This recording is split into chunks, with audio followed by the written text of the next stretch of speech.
Hi, everybody. Welcome to Queers and Soaps. I'm Tommy, and today I'm joined by the birthday girl, Dayna. Oh, Happy birthday. it's 29 for the seventh year in a row. Don't look a day over 21. That's right. Mhm. We're back for some more Dawson's Creek Season 3 coverage. Today we're discussing episodes 11 and 12 of Dawson's Creek Season 3. Mhm. So I'll roll the credits and we'll get right into it.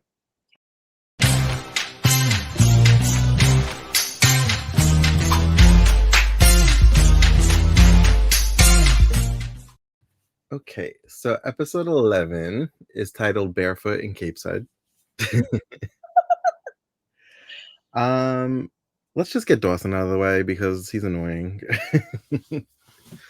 So Nikki's in town and she is kind of stepping on Dawson's feet by taking the equipment from the video Yeah, class and yeah, check out, and he yeah. wanted to use it, and she's like, "Well, I checked it out a week ago." Mhm. He's like, "Well, how long are you gonna have it?" And she's like, "I don't know, maybe a week, maybe two." Yeah, it's literally like Rachel E. Cook's character, Okay. like second time around, isn't Yeah. it? Like, Yeah. Well, she was an actress.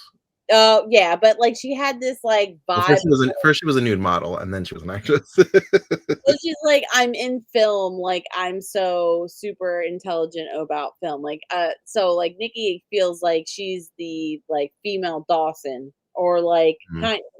it's just a better version of Dawson, what Yeah. Dawson could be, basically. Well, in the beginning of this, Joey's there, and she seems to enjoy that she's ruffling Dawson's feathers. Like she's smiling while this is happening. I love I'll tell you what, Joey is kinda like my beacon of like, my North Star a little bit, like, on this episode, especially in their, like, interactions. I feel like she's us. Kinda just sitting back going, I love the little smirking and just as each little jab that Nikki throws, like, in Dawson, like, she still watches it and she's just like, "Oh, oh, oh, oh, oh," like, a little bit. Yeah.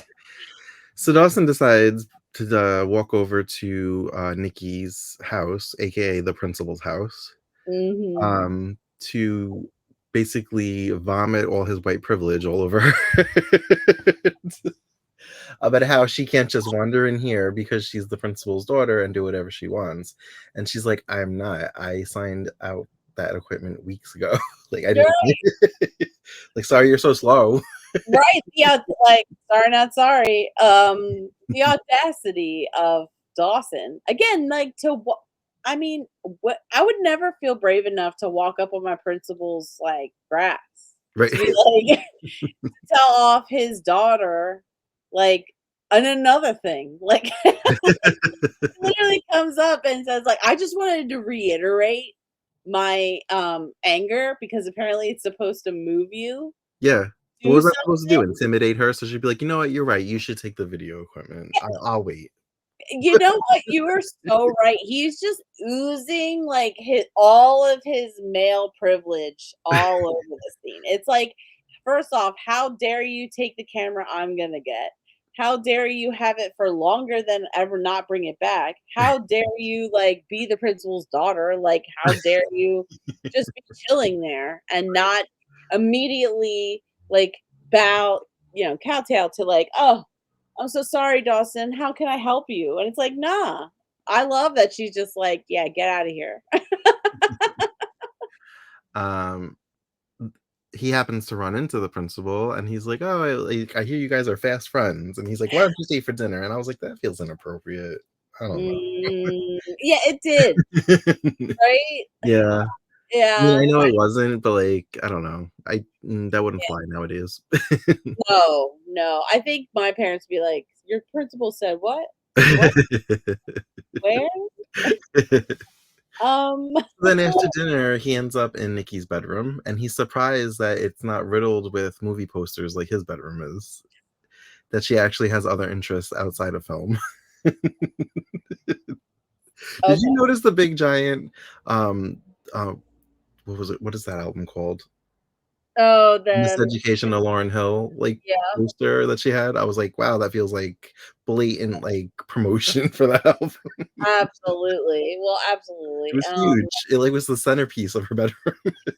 I wonder how much, her record company paid for that. Right. Um, I, the whole thing felt very just again like Dawson's small-mindedness was put Mhm, on display in such a way this whole episode. Like how little he takes into consideration of like the world around him mhm, or the possibilities.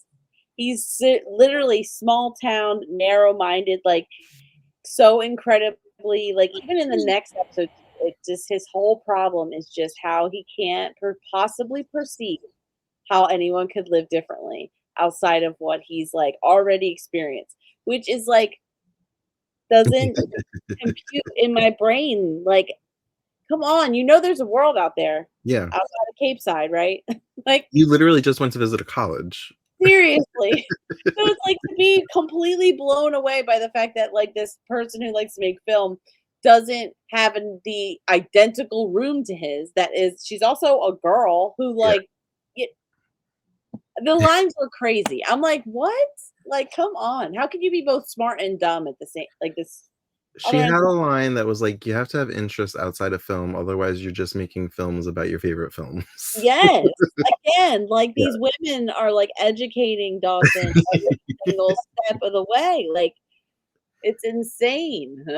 So now Dawson goes home and he's like ripping down, not ripping down, but taking down all his movie posters. And so Joey came in through the window like she does, but he's just like going about his day. Doesn't not even like startled by the fact that Joey's there. He's just like, "Hey, Joey," like that's normal. I'm like, she's trespassing. Well, that's her. I mean, literally her. But she immediately clocks him the Yes, minute she realized what he's doing. yeah. First And this thing spirals into an argument, yeah. and he like attacks her. Oh, Like anytime a girl looks in his direction, she has a meltdown. Pretty much is what he says. And she's like you don't do the same when a guy looks my way. true. Because it is the truth. Every time like, that guy, like, she even said, "I didn't mention anything about Mr. Ivy League," even though, like, he already is fully aware that there's someone in the mix. He gave Right. them that, like, crazy stare at the bus, even though he was literally flirting with With Nikki Nikki. when he got to this point. Like, so it's just, again, the double standard, the small mindedness is, like, kinda like, oh god, he's just I don't understand how anyone could be, like, watching this show and think Dawson is, like, the like, bee's knees. No, no, nah. He's, like, the epitome of immature boy, little boy. Ugh. So it all culminates with Joey getting him a poster that says "Imagine" on it. Mhm, For it was for John Lennon. mhm. And they actually played the song "Imagine." I was like, "Oh, they actually like kept this in. They had the What? rights to this." We can afford Imagine from the Beatles, but we can't afford Paula Cole? Is that where we're at? That's where we're at. Jesus Christ, priorities, I dude, don't like know. I don't know how long it lasted, but there was a moment a couple of years ago where Netflix had Paula Cole restored on mm, all the seasons, but yeah. and then they're like, "Just kidding, we lost the rights again." Okay. We if you had that one time, and that's it. You either watched it on TV or you watched it that one time on Netflix, and You that's either have it in your memory or you don't have it. um, and she tells this contrived story about apparently Dawson was into music at some point. I doubt that, but okay. Well, at least she's doing the most she can for her friend. She's trying. Remember that time you had another interest Remember when besides you movies? were like that one time when you were like a kid and when everybody loves the Beatles, they find the Beatles and they're like, "Oh, the Beatles is the shit." Remember that? Remember that? You wanted to be John. Um, so Andy has gotten involved with the school play, with the casting of the school play and helping the director. stage Mhm. manager maybe. Um, and everybody that's auditioning for the lead role, I'm assuming, is not up to par. And the director has somebody in mind. He's like, horrible student, but great comedic timing. I knew it was Pacey immediately. Did you?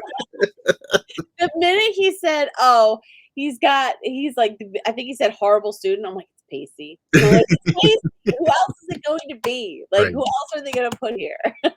I forgot all about this. I think I didn't even know it was happening until he said horrible student. I was like, oh, here we go. Great comedic timing. I gave him what did he say? It's like, I worked out a deal with him for Yeah. grade to do, and I was like, "Oh my god." Like, every single statement just went, "It's Pacey. It's Yeah. Pacey. It's Pacey. It's Pacey." Like, just bring out Pacey. I can't wait. And then also, I don't like this. I'm gonna say how much I don't like this What? because they keep trying to like, I don't want them to in proximity together. Stop trying to resuscitate my ship. It's dead. It's in the water. It's in the ground, the grave, underneath the grave, under the ground, in the ocean. Let it die. Like, I can't. Ugh. So My precious ship. Stacey and Andy have their banter like they do because she's like, "You need to quit." And he's like, Seriously. No." And she's like, yeah." She's like, "I did this because I need something to distract me while I get over you." And she's like, "And you can't Oh, be in the thing that's supposed to be distracting me from you." yes. And this little back and forth, wasn't it like,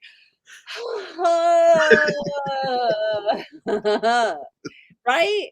Am I wrong? Am I the only one here? It's because it's my ship. Yeah, I it's want them to yeah, be together. because they're not my ship. Ah. I'm more of a PC fan than I am of the ship. Ah, yeah.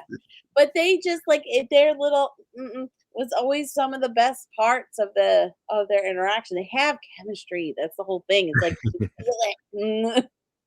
So he says that the teacher said that he could get a C if he did this, and she's like, "Why are you settling for a C?" So we're at where we just do anything for a C. That that that sent me over the edge. I was like, "Oh my god, I love them. I really just love them together on screen. I think they're perfect." Um, the teacher seems to be a little rocker. I don't like how he talks to Andy. No, he's He's rude. just like, "You don't speak words. You don't speak unless spoken to. Like, you do what I tell you." He's giving like that the pretentious person who believes that they are but undiscovered talent that was never given the chance. So they're going to take that chance through like the school play. It's like their only opportunity to shine. So, but they're like the adults, so he's tripping all over his own like authority. Andy mentions at some point that he's notorious for his once a season meltdowns during Yeah, rehearsals. yeah. Yeah, and what's so funny about this interaction is that this is exactly what and like an AD would be dealing with regularly. Okay. Like, to be honest, what she's doing and going through is exactly the type of stuff you would have to deal with in the real world. Like, even just in an office setting, you have to deal with some crazy people, and you kind of have to Yeah. like work around their crazy to get exactly what you need to get your job done. Uh-huh. Literally the same thing. It's the same thing. I was walking, I was like, "Oh, this is real world experience, girlfriend. You just keep going. This is exactly what you need to learn." Did you recognize one of the students? So the teacher ended up being late. Well, he didn't show up, and then he was late Mhm, to rehearsal. So Andy and Pacey kind of took upon themselves to go forward with the mhm. rehearsal. Yeah, And she kind of was directing. yep. 'Cause Did she's you recognize one of the students from Boy Meets World? Minkus? wait, was he? I He was think the one that was like, yeah, "How are we supposed to go on if he's not here?" Like, he was the right. He had random the kid. glasses. Yeah, that was Minkus. Really, oh my god. Yeah. So I can't. That's Well, okay, crazy. so fun fact, he's actually from North Carolina, Mhm. I think. close to where they filmed in Wilmington. Mhm. And he's also a series regular on One Tree Hill, which also filmed in Wilmington. So I don't know if he was just always auditioning locally and he was just getting parts on these shows. I mean, probably. Hey, get it, make it. Yeah, I thought that was fun. I was like, "Oh, Minkus." Nice, absolutely, yeah. Oh, that's such a cool little snippet, but yes, so, of course, Andy and Pacey make an amazing team, Right. because they are. They're perfect. 'Cause they're perfect. Uh, um, but then the teacher comes late and he's like, "Who gave you permission to direct?" And Pacey actually tries to defend Andy and tell him what a great job she's doing, and he's just like, doesn't want to hear it. Clear.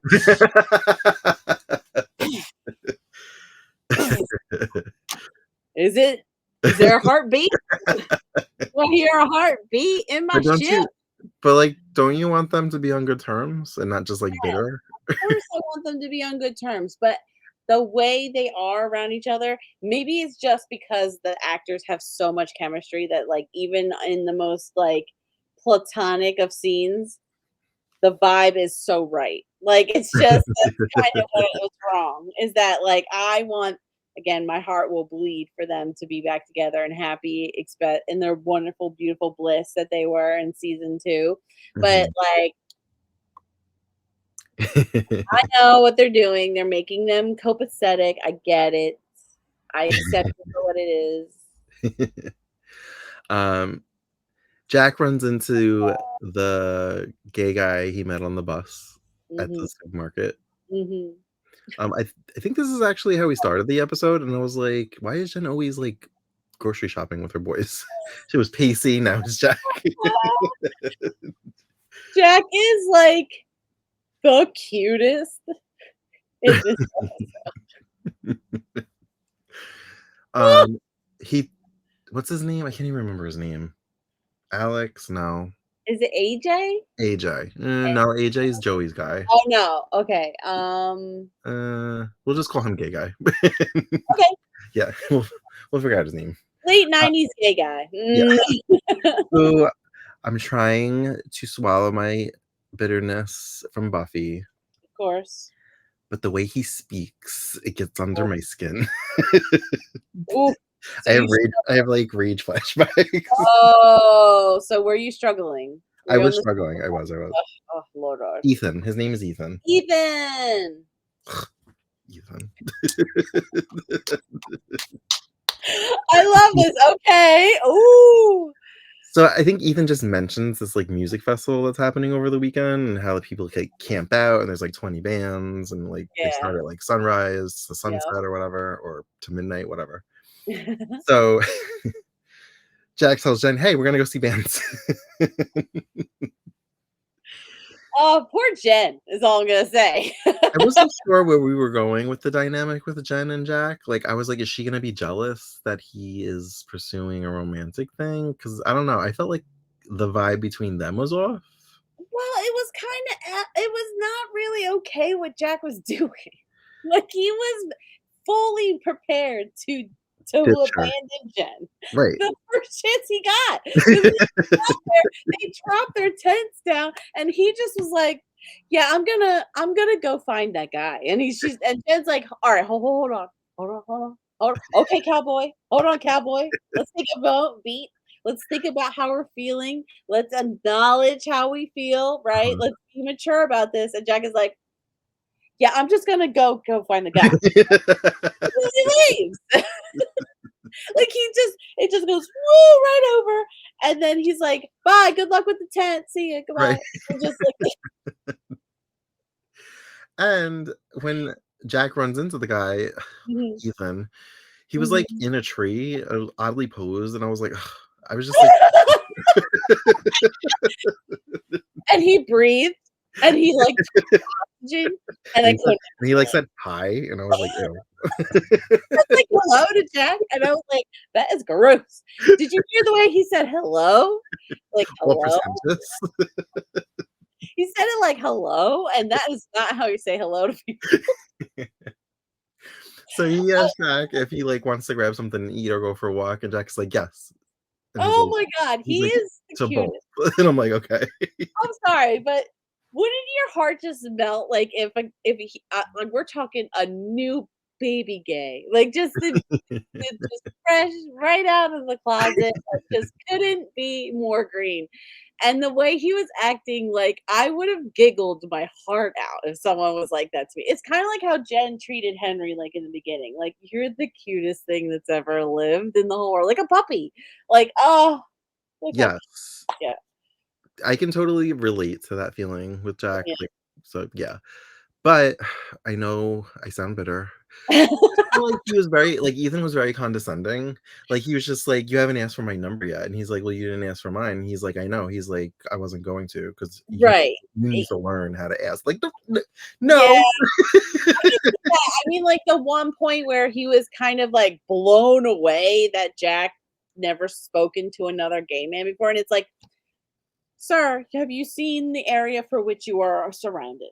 Does Right. this look like Gay Man Central where they're just walking around everywhere for a young boy just to bump into? Like, come on." Like, it felt a little tone deaf for the time in a sense, like, believe me, it was in the late '90s, it was, like, a I little know bit better, but it's not he like said besides the internet, and the guy's like, "That doesn't count." And I'm like, "It counts now." But no, to be honest, that was the only way right. for a And lot of people of yeah. then. Yeah. So it felt, like, kinda crazy, so I totally see what you mean about the condescension. He was giving very, like, "Oh, you precious little thing," but Let Jack me, the elder guy, tell you how you're supposed to let the elder gay take you along, little man, but, like but the way Jack played into it, he just, like, melted in this guy's, like, embrace, like, he wanted all of it. He wanted to be You're right, loved. he is like a little gay baby because he's probably like, "Oh my god, I met probably the only other gay guy in the world, and now we're in love, and now we're gonna be." Seriously, oh, so precious. That's what I mean, like, his assumptions on, like, what was going to happen was just so, like, "Oh, honey, honey." Like, that's all he wanted to keep saying to poor Jack. So, Oh, yeah, poor Jen, like, he abandoned her to put the tent up, and then proceeded to offer her sleeping bag to him in said tent that he didn't help put up. no. And as soon as Oh, they come because when they got back, Ethan's stuff was stolen, I guess. right, yeah, so Ethan got robbed, and then they coming back, and Jack literally goes, "Hey, man, so, you need to, like, get out of here for till, like, midnight if you could, if you know what I'm saying." And they're like and Jen's like, Till "What? midnight? Like, where was Ethan gonna go after Midnight? midnight? Where am I supposed to go?" Like, and then also she's like and I love how she clocked him. Not only did she make him feel bad because she's like, "Well, how about me go into Graham's car and then drive home and then pick you up in the morning because I'm Right, not doing like I'm not just gonna walk around till midnight until you guys do whatever it is you're gonna do right. and then come in." But she's like, and then also, whatever happened to like just getting to know him, Jen, just getting to know him, and then like leaves. And I was like, thank Every God. time Jen has moments like these, I hear you saying, "It's the year of Jen." It's the year of Jen. It is. It's the year of Jen. He is calling him out, and I love it because it's exactly what friends do. Like they just like when you're best friends with someone, you kind of go like, I see what you're doing. I'm not gonna stop you because you're a person. You can make whatever choices, but you know, and then you kind of just give them the look, and it's like, I see it. I'm just I'm not mad. I'm just disappointed kind of situation. So, rewinding a little bit, when Jen was, like, Mhm, struggling to put the tent up, she mhm. hears a familiar voice, and she sees a line of people lined up to get veggie burgers, and it's, like, Henry just, like, trying to make a buck selling veggie burgers. It's Henry. I was like, Oh, "Oh, I miss Henry." I did miss him too. He's such a baby, and he really does look like Devin Sawa, like a mix of Devin Sawa and like maybe Leonardo. It's crazy. Every time I see him, I'm like, oh, who's that Devin Sawa? I did kind of have issue with some of the things he said to her. I understand that he's heartbroken, Mhm. and he's like, "Did you even realize that, like, we haven't spoken in a month?" Meanwhile, he's counting every minute she hasn't spoken to him. It again, like, it's the immaturity, like, he's never had, like, a relationship, so this is, like, his feelings are, like, on 15. like, Yeah, but out of some of 10. the I can't even remember exactly what he said, but some of the things he said, it just felt I was like, "Dude, relax." Like, you can't shame somebody into liking you just because you like them. If she doesn't like you Okay.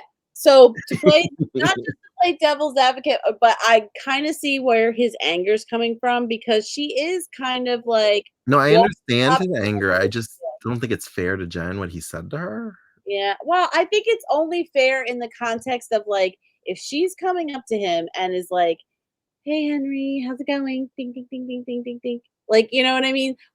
That's kinda torturous in a sense, and then, like, completely ignore him, like, every other time. It's like, to me, it's not much of what Jen could have done either. It's more like when the break happens, it's being more conscious of, like, how you're interacting with him, and I don't think she really took that into account because she's like, "We're friends, it's great, we're fine, friends." And it's like, no, it's a little too he was way too angry at the end of the last conversation for her to feel comfortable enough to just be like, "Oh, hey, Henry, how's it going?" Like, NBD, like, nothing happened, and it's like, mm, In you know, Jen's defense, it had been a month, and maybe in her head, she thought maybe he had moved past it because he's a teenage boy and he's mm, run by hormones right now. But also, right? Jen went through a lot in that month. She was trying to do this sexual thing with Pacey. She had to deal with her mother All coming the to benefits. town. Yeah.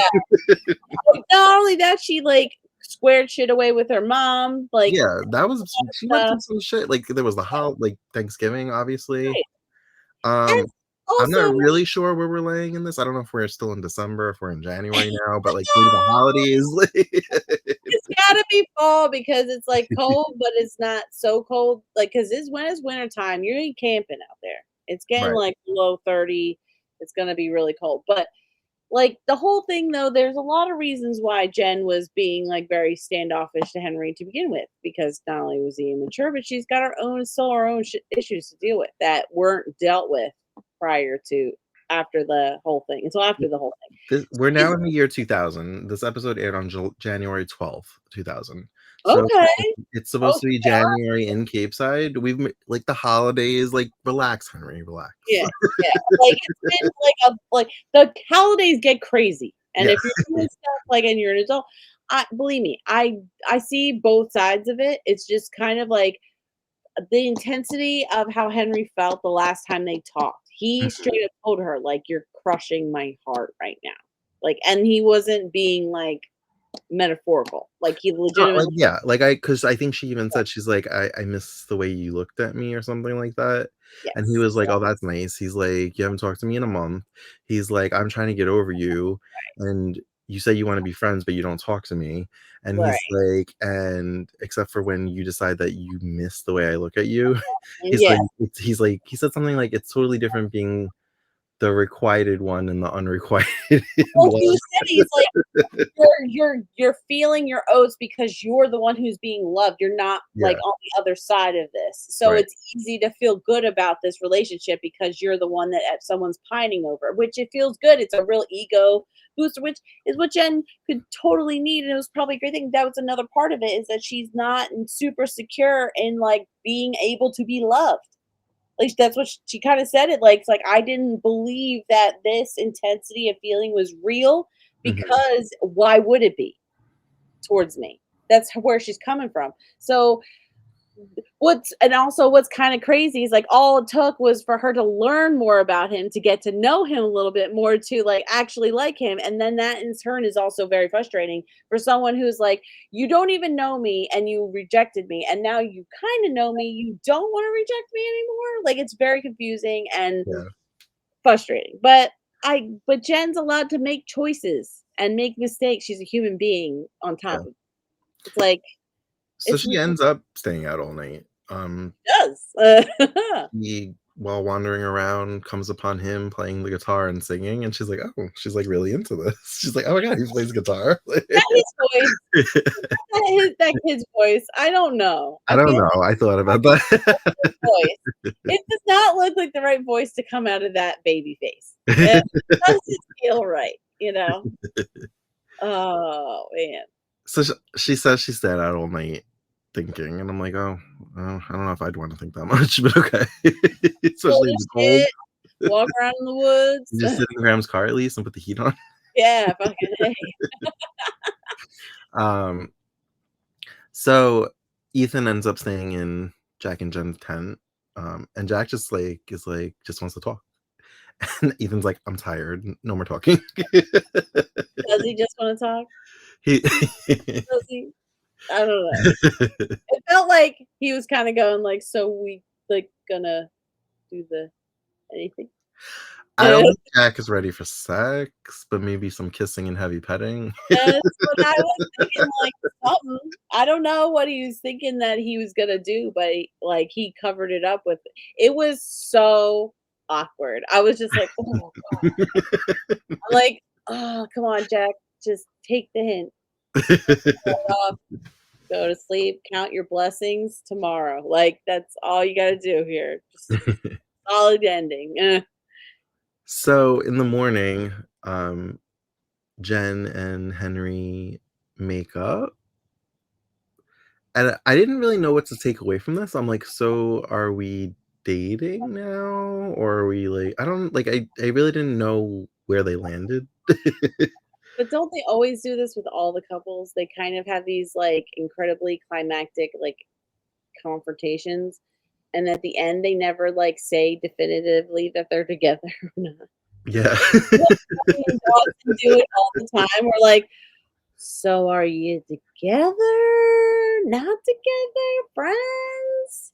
She says something like she's never felt the way he feels about her before, and in that way she's like the younger one in the situation Right, because she right. doesn't have that experience. She has Yeah. other experiences. I um, mean, like, maybe it's more like, let's get to know each other in a romantic way that could lead to dating type of ending. Like, not necessarily with boyfriend and girlfriend, but like maybe we could go on a date then or something. Like, because we kind of come to a compromise. I don't know. This whole thing is like he's still a child, yeah. like in a crazy way. Um, Ethan's basically like, I'm gonna give you my number so you can call me if you have questions, but I'm not gonna date you. See, Jack. I mean, like he did the thing that Jen did to Henry, kind of like he's like, "Oh, you're too innocent. Cannot defile you the way you are currently. Get defiled by someone else, and then give me a call," kind of thing.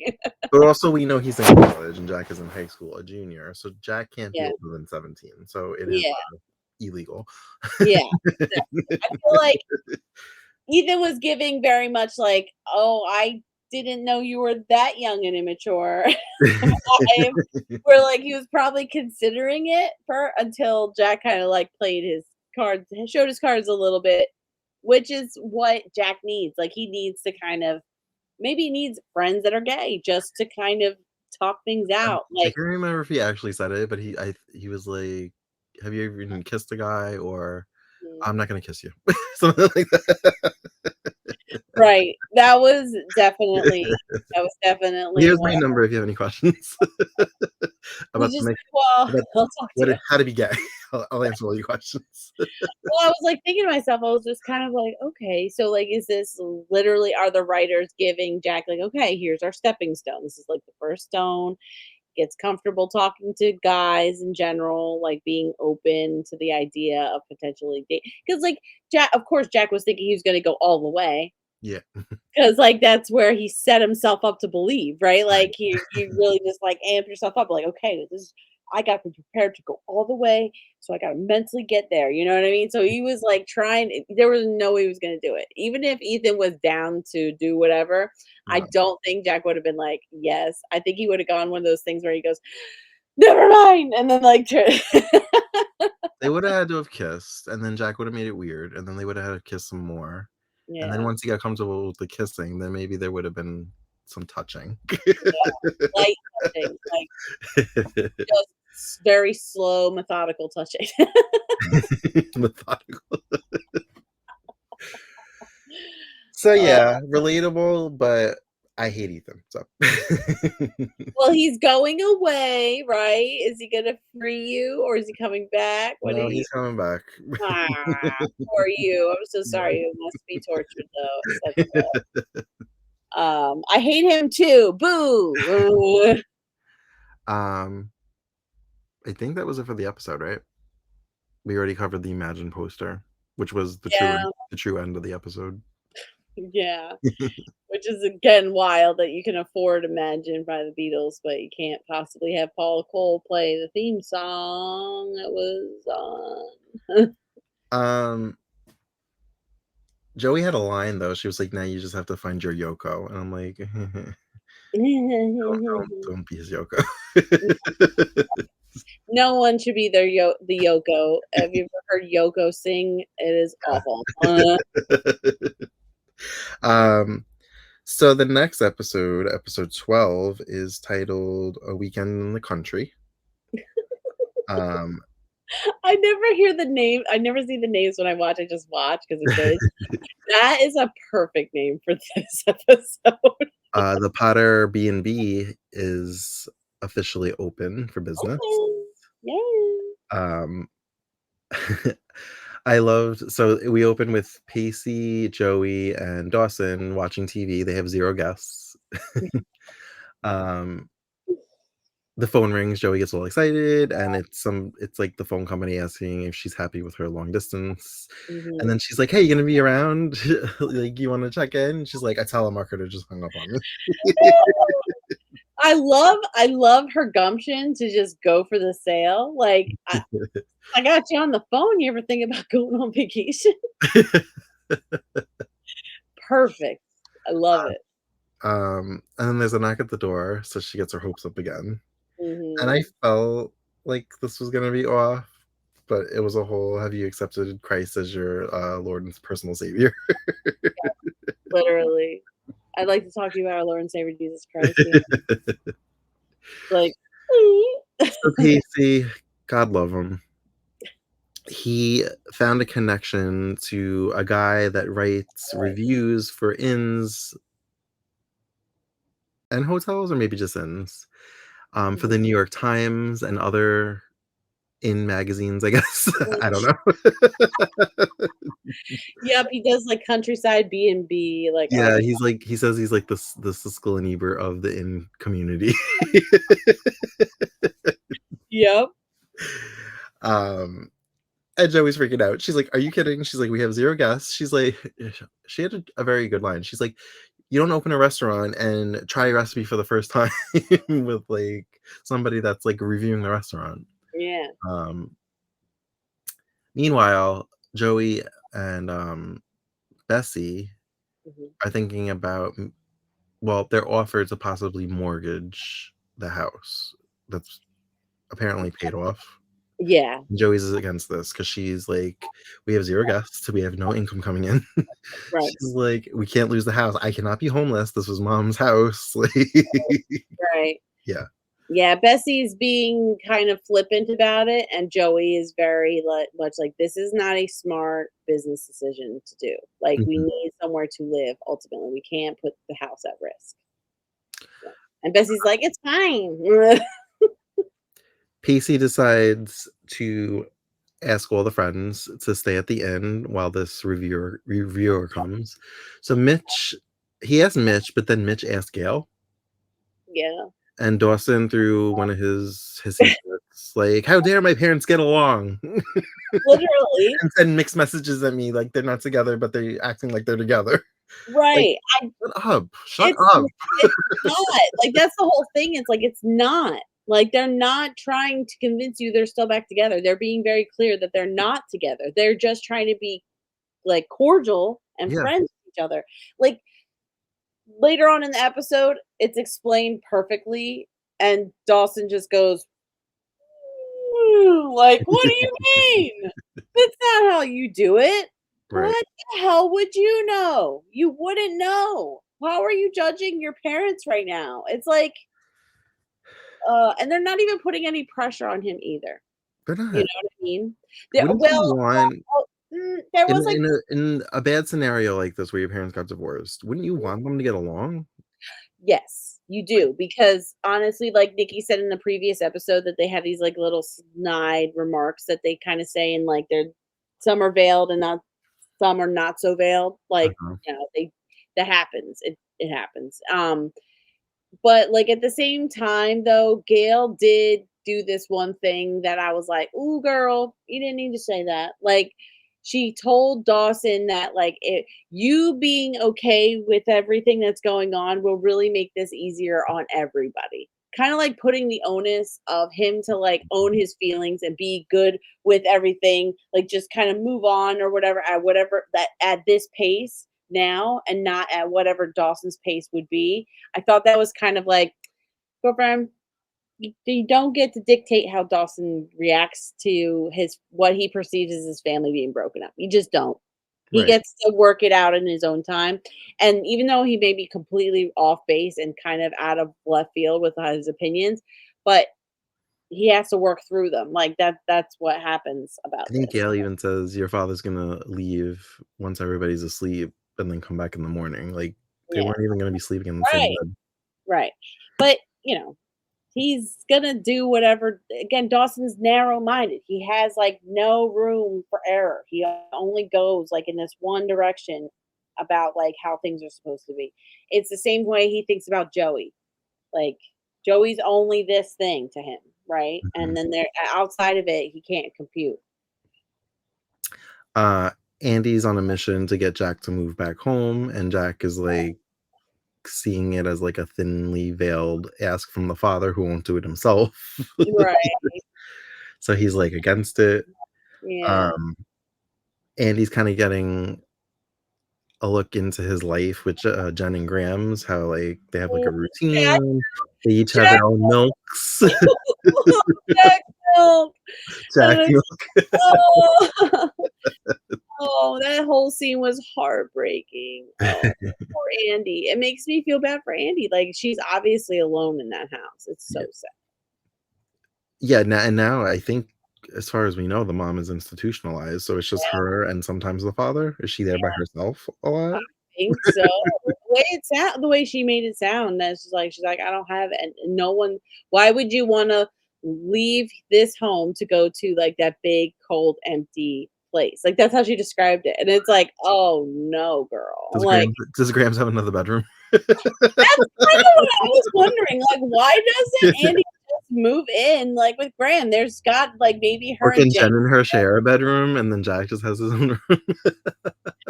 I'm sure Jen would love that. But yeah, I thought the same thing. I'm like, Graham just has a house full of kids these days. Right? Good for her, she deserves it. The heat is not working. No, oh, that scene, oh my god, that scene was hysterical. Like, like, I guess they were fixing the bathroom must have leaked, and then so Pacey's, like, I being was the janitor, Joey and said Joey said to, who did she say it to? Her sister, yeah. Bessie. I couldn't think of her name, Bessie. She was like, "He's currently counting the animals 2 by 2, like, as if he's loading the ark because there's a." It was awesome. So And then he's you like see this Pacey ferociously mopping. and he's just like, "Knock, with a checklist of job opportunities, hospitality, check that off. I do not want to do this." And then, like, as soon as he's literally finished, he comes out and says, like, "The bathroom is fine and fixed." Literally, the furnace goes out and, like, sprinkles all this dust Right, right yeah. on top of the critic, like, literally, like, in a little snowfall on Yeah. the ground. I was like, "Oh, these poor women, they're just trying to get by, and, like, they can't catch a break. They can't catch a break." Um, Ugh. the men, I guess we could call them, go to get firewood, and this is when, Yeah. Dawson's father tells him that Gail has been turned down by every local news station because she's too old Oh, to be an anchor. massage. Um, and that he saw a property that was vacant that maybe his, mom might wanna look at. Oh, Mhm, this isn't a conversation he has with Dawson. So, mhm. apparently, Gail wanted to open a restaurant at some point, like Leary's seafood something or other. And I'm like, really? Because we always saw Dawson's father tinkering with like models of restaurant in season one when he didn't have a job. What's even what was the space for then if it was not a restaurant? I thought that was like it was supposed to be a restaurant the whole time. I don't know. This is why it makes me think they took like the My So-Called Life premise and literally put it into it because it's what happens. It's almost almost We're exactly getting closure on that storyline through yeah, like just all of it. But like it's just this. okay. Well, all right. So like basically she's having a hard go of it and Mhm. trying to help support her because again, like he is a decent person. You got that, Dawson? You hear that, Dawson? He's a fucking good dude that, like, literally just, is trying to help out your mother. Like, that's the thing that kills me about how Dawson's just so wackadoo about it. I Yeah. don't understand. What is he doing that's so bad? What is happening that's so awful right now that you 'Cause on just the are flip so side of this, if he knew everything that was going on with his mom and his dad wasn't helping her, he'd be like, "You abandoned her," and, like, he would just be correct? mad either way, like, you can't win. Correct. You're Which I guess is dealing with a teenager, but, like 100%. And, like, I could the audacity, I could never. Like, the whole thing. A part of me is like, I don't know how parents do it. How do you, like, fall in love with this cute little human person that turns into even a cuter little human person, and then they're in love with you, you're in love with them, and then they turn into this creature that is disrespectful and talks back to you and acts like they know everything. And it's like, how do you not how? How do you not drown them in the tub by accident? How? Explain it. Like, Dawson's so pretentious sometimes, and I'm just like, how does Gale not slap the crap out of him every time he opens his mouth? Especially or Mitch. How does Mitch not punch him square in the face? Some of the things he says to him. It's like, "Who are you?" So, the men, as we call them, Mm. are making the fire in the fireplace, No, and Graham's is like, "No, no, no, you're doing it wrong." I think she said oak is a harder hickory. wood. Hickory Hickory, goes at the top. right. Softer pine goes on the bottom. Right, so she arranges the wood properly, and Yes. she tells the story about how every night after dinner, her and, grandpa used to start a fire, and he would read to her, and sometimes he would fall asleep, and she would just sit there and watch him sleep while they had the fire going, and she said, something like, "They say that you really love somebody when you could watch them sleep all night," so that was a nice little story. And then they started talking about how smell is a very triggering memory. So they also talking about what smells make trigger fond memories for them. I didn't really pay attention because I didn't care. Just like touching human moments? Ew. Back to the drama, please. Like once I was only interested in what Grams had to say. Once she stopped talking, I didn't care what anybody else had to say. Well, did you notice, like, how everyone, like, it's just like, "Oh, everyone, Oh, I so think grandma's going to tell a story." yeah, I think Jen said mothballs because she used to hide in like the theater department at her school, and I'm like, this doesn't seem like something Jen would do, but all right, if that's what you say. Yeah, alright, I'll accept it because of the moment, Oh, and whatever. Joey said bacon because her mom used to make bacon on Sundays, and it would like quaff into her bedroom. And see the touching moments I did listen to. Oh, so you do have a soul in there, Who knows? Tommy. I don't remember what Dawson said. Oh, he said film. The smell of like fresh film. It's Of very course you pungent, and I was would. like, okay.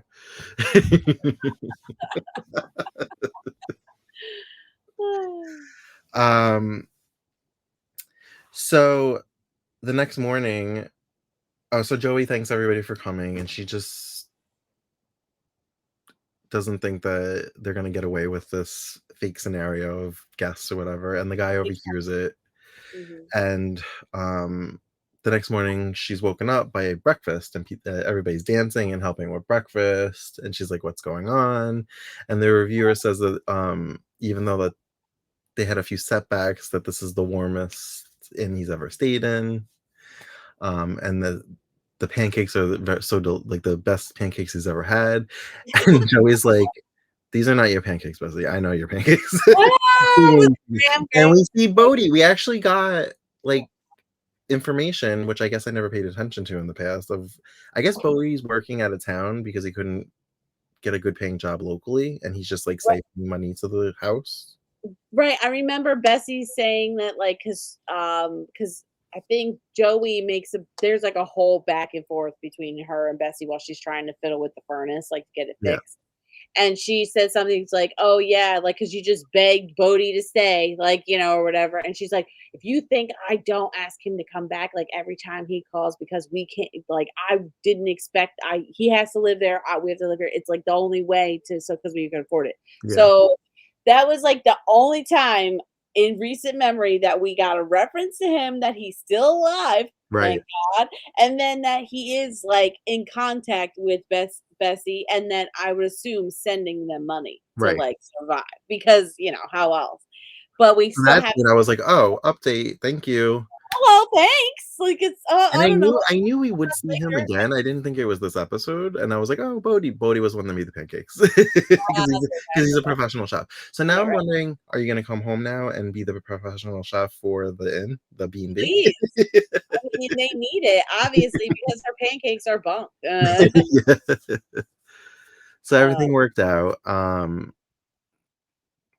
PC, I like that they called him the on-site handyman.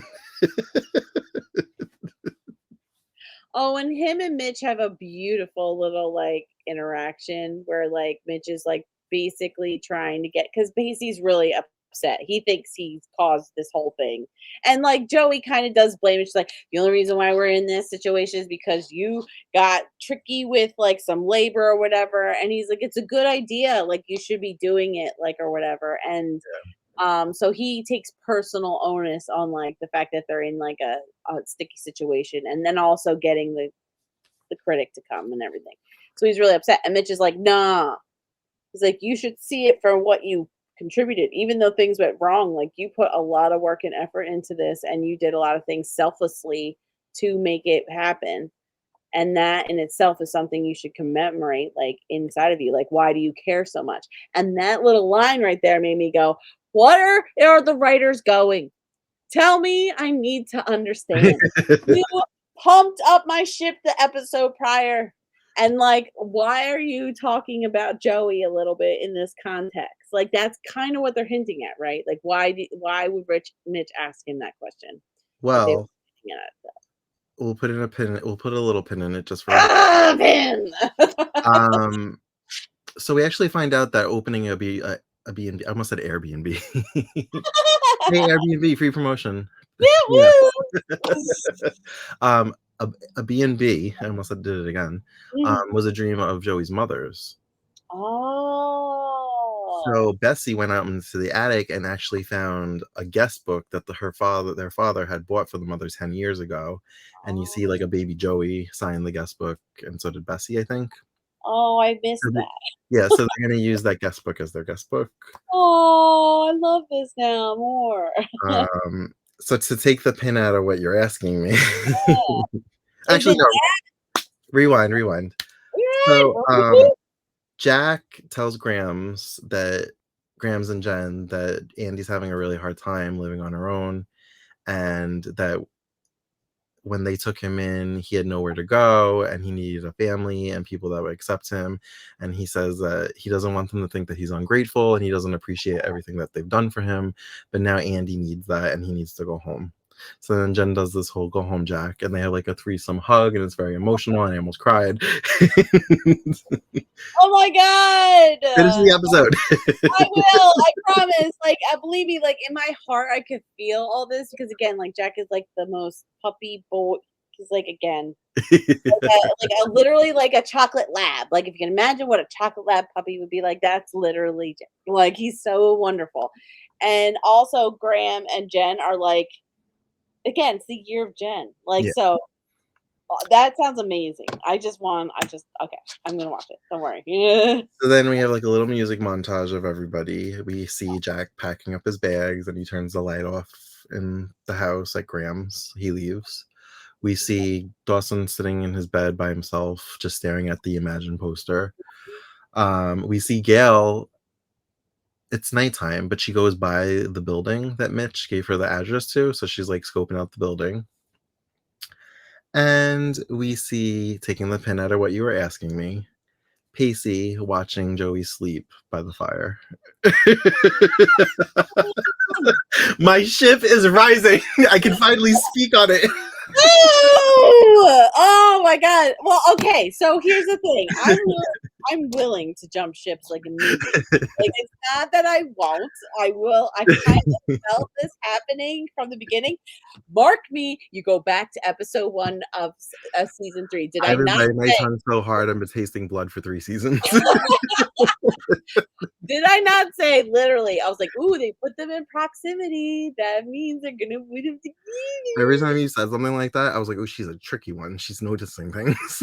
I noticed this all that. Well, okay, so like the only times because I watch so many like romance type trope stuff, so it's like again, it's like when they're in proximity, like you put them, have I was four. really grateful for the Jen stuff because I was like, "Ooh, this is gonna throw her off the scent."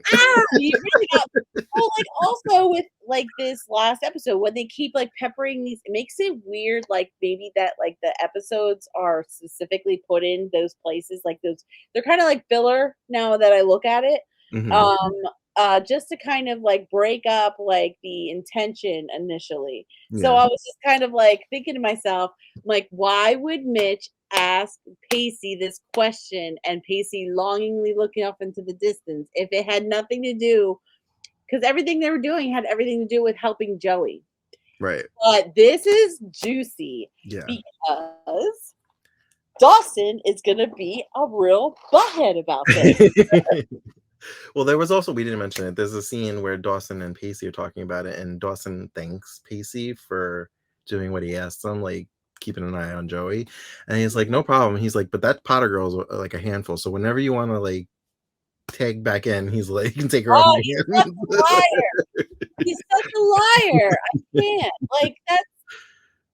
So this is going on for a little bit longer then because if Pacey isn't even ready to acknowledge anything, Mhm. So okay, I guess you could say I drank the Kool-Aid and I was all like, no, Dawson and Joey are the ship because that's what the network and the show was telling me. Like they're the ones it's supposed to be. So I like I didn't see the signs or I wasn't looking initially because I remember seeing this and I was like, he loves her so much. Like the first right. one, I was like, oh my god, he loves her. I And wasn't just paying like attention to any of the other stuff that happened. right, so just like when you realize it, does all of it flash back and you Well, go, now that I've seen it a "It few was times, always even there." going back to that first episode where he says, "Who knows, you and I might become friends," and he like is like comforting her crying on the dock. I'm like, "Oh my god, they were doing it the whole time." The whole time. The whole time. The whole time. And I felt like seriously, it was just kind of a situation where I don't think Pacey was there, like obviously in the beginning, like, Mhm. but I think he immediately got there once they did the little dance. It was definitely the dancing thing. I think the dance classes really kind of solidified it the The most. dance class episode Yeah. kinda made me go, "What's happening here?" I remember that, but because the Jen thing was happening parallel to it, I didn't know what they were doing. Well, it was because it was so messy and they kept insisting that like, they had no chemistry. Like, even Mhm. though they had a little bit, like, it was like the first bits are just not there, and I was like, "That's not how this show goes." They kinda give you that love at first sight moment, then it's denied, denied, denied, denied, denied, denied, deny, and then the physical attraction is too strong, and then they can no longer deny anymore. Like, what they'll have, like there's always this moment where, like, they get like they get blushed and embarrassed like out of nowhere or something Mhm. happens where they kind of like short circuit. That's when they put two and two together, but it's literal denial from like point one to like point seven. Yeah, Oh man, we have a little bit of a journey because AJ is still a factor, the that college is guy. true, that is true, And we gotta deal with Nikki and Dawson. that's Um, right. so we have a ways to go, but Right, and I'm not gonna lie, Joey still feels like she has something going for Dawson too. I feel like she's cool talking to AJ, maybe it's like he's a fun distraction, but I mean, ultimately, it feels like she's still got like her heart's kind of with Dawson a little bit because of the way she was acting, like about all of the whole thing that's going on when he's changing his whole personality mhm. fit what Nikki was saying, which I thought was just like, ugh, get seriously again. Like it's like almost every single girl. It's like, oh, I have to change how I think about things because I met this new person. And it's like, so what if you meet a serial killer? You're gonna start saying like, oh, you know what? I can kill people. So Right? I met this person, they really made some good points, People, why should they live? Jo was it Joey that said it? It was either Joey or Nikki. It was probably Joey. She was like, "You're such a poser."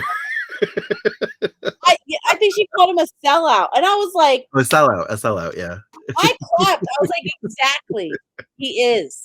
He's literally, he's like those kind of people that, like, morphs into the person they're dating. Like, Yeah. they start dating them and they Yeah, become he's like, them. "I'm gonna do this because they said that I should do this." And Yeah, like, "Oh, I should ta" because I went to this other filmmaker's bedroom and realized that she has other interests. I, too, must also have other interests. So, I must wipe away everything that I ever every other thought I've had that was attributed to mine because it was never authentic to begin with. So, I must force authenticity. And it's like, that is the most sellout, poser thing that anyone could ever do. Like, Mhm.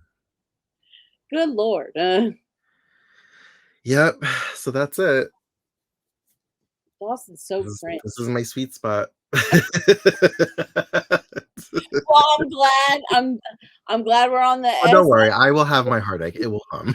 of course. I That's the whole thing is that, like, Pacey's wonderful. He deserves a really great, great girlfriend.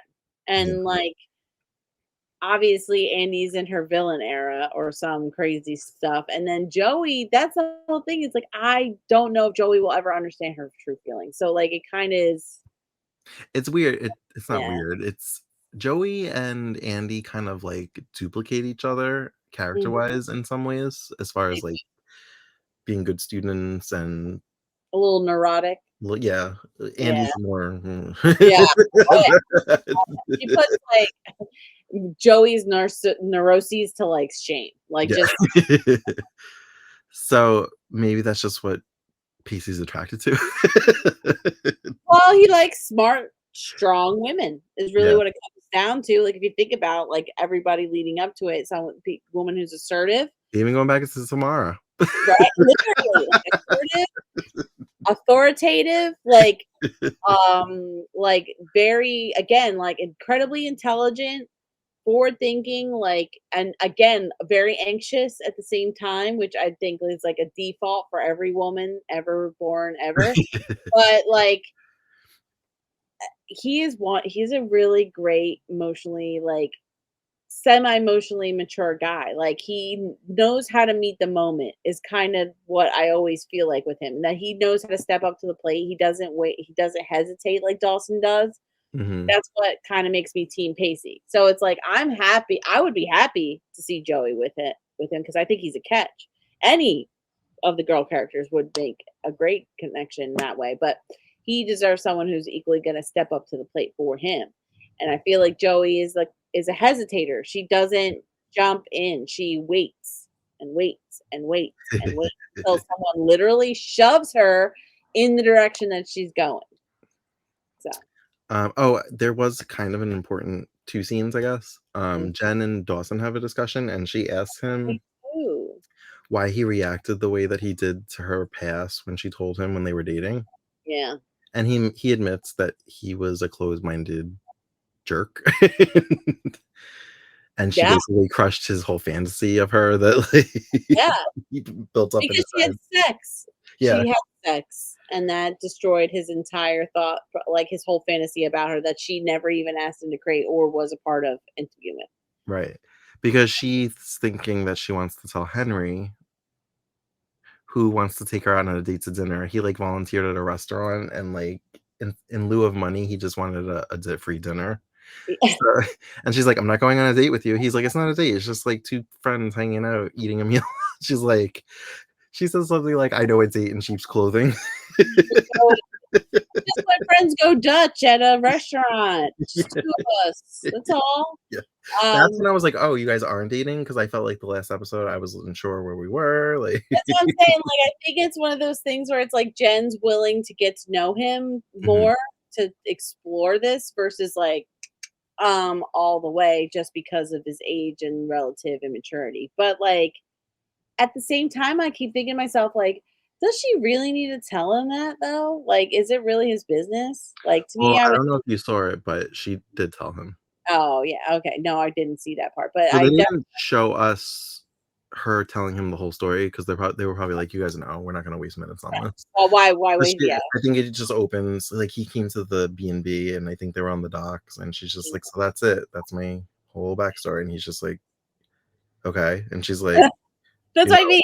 she's like, "You're not horrified?" And he's like, "Why would I be?" He's like, "So what?" What I'm saying, like, he reacted like a normal person Yeah. because normal people understand that lives are lived where they are not He there. said he said something like, "Everything that you've gone through has made you who you are, and that's the person that I like," or he may have said love, but, like And th uh, isn't that wild to think that what is supposed to be a 14-year-old, right? uh Or 15-year-old has more emotional maturity in his, like, little pinky than Dawson, the namesake of the show has.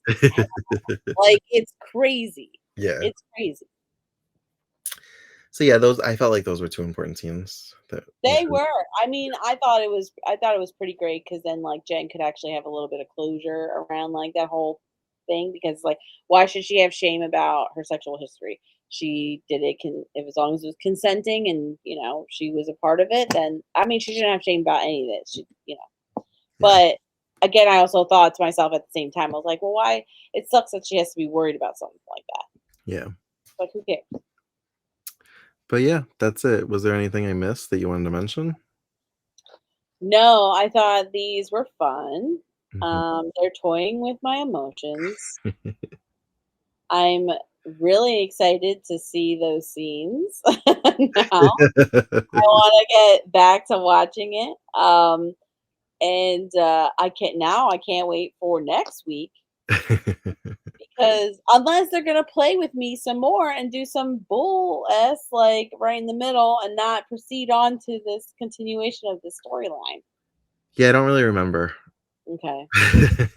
I will look at the episode numbers because those are kind of telling. Like if it's in a certain point in the season, I could probably look forward to a continuation. But if it's like a little still further out from the ending or close-ish to a mid-season, then I'm probably not going to see anything. It's probably going to be a little bit of filler. Well, we're at episode 12 now. We've 12. watched 12 episodes. Okay. There is definitely some more filler side episodes to Right. But come. there's got to be at least another 12, right? There's 23 total.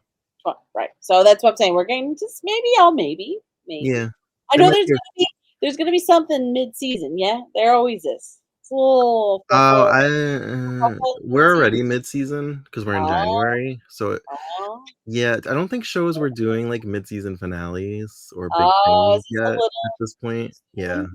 Because there was it I felt like there was shows, like, for probably I guess it was probably in the 2010s then, where every single one of them was, like, mid-season Yes. I know what finale. you're talking about. Yeah. I think, yeah. Like, Yeah. But no, not this show. alright, okay, so we're just holding on. Okay, Yeah. got it. Um, Probably not. I'll probably have to wait a little longer. Mm. all right. Well, thank you for joining us for another edition of Dawson's Creek Season 3. As always, you can find us on all the socials at Queers and Soaps. And until next time, have a great night. Bye.